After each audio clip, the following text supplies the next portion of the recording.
Let's go over that special moment between both Yoda and Luke Skywalker and why a certain Force ghost did not appear. This is Mike Zero here once again. If you guys are new here to the channel, do make sure to subscribe to see future Star Wars content.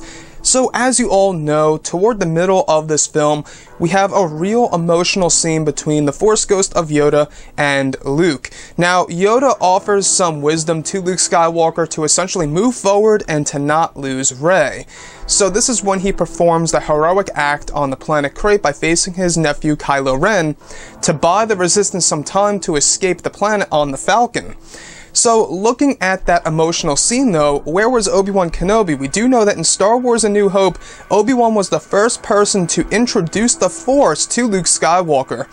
So, I feel that by including Obi Wan Kenobi alongside with the Force Ghost of Yoda, it would have made the scene even all the more emotional and very much nostalgic as well. And we haven't really seen both Force Ghosts Obi Wan and Yoda side by side with dialogue. We haven't seen that, so that would have been a real cool thing to introduce in that film. But there's an official answer as to why director Rian Johnson did not include a Force Ghost version of Obi Wan Kenobi. This is what he told Entertainment Weekly reportedly. So Rian Johnson said, "If we had brought Ewan in, it would have been fun. But Mark, as Luke, has never had a relationship with the Ewan version of Obi-Wan," said Johnson, according to Entertainment Weekly. So, according to Rian Johnson, the reason why he did not include a Force Ghost version of Obi-Wan Kenobi is because he felt that if he were to do it, it would have to be Ewan McGregor, and Luke Skywalker, Mark Hamill, never had that type of relationship with that version of Obi-Wan Kenobi.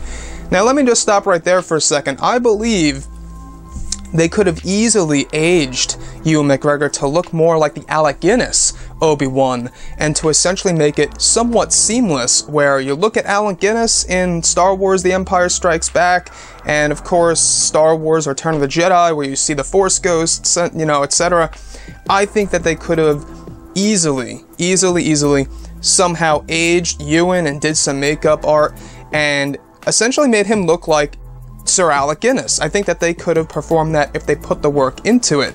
Aside from that, they could have built the CGI model of course, Alec Guinness. They did something similar in Rogue One: A Star Wars Story, where they pulled off Grand Moff Tarkin as a character. So if they did that, I believe they could have very well done Alec Guinness. The only problem that does lie with that, though, is of course the dialogue. They would really have to nail Alec Guinness's voice. They could have always gotten a voice actor for that, or maybe even Ewan McGregor could have done his very best to emulate that accent.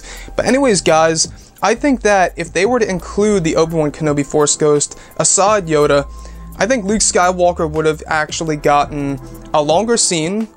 You know, that's another thing that would have happened. It would have been a longer scene where the tree is burning, essentially, or maybe the whole entire scene would have been played out differently.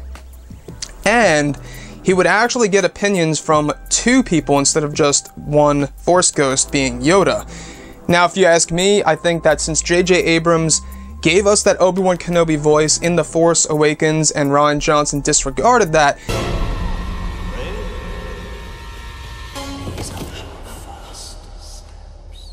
I think that since J.J. Abrams is returning for Star Wars Episode 9, I think that he's going to once again somehow put that aspect of Obi-Wan in the final film in the sequel trilogy. So guys, drop a comment below. Let me know what you think about all of this in the comment section. And if you guys did enjoy the content for today, do make sure to drop a thumbs up on this video to support the channel. And thank you all so very much for the kind support, and I'll catch you guys next time.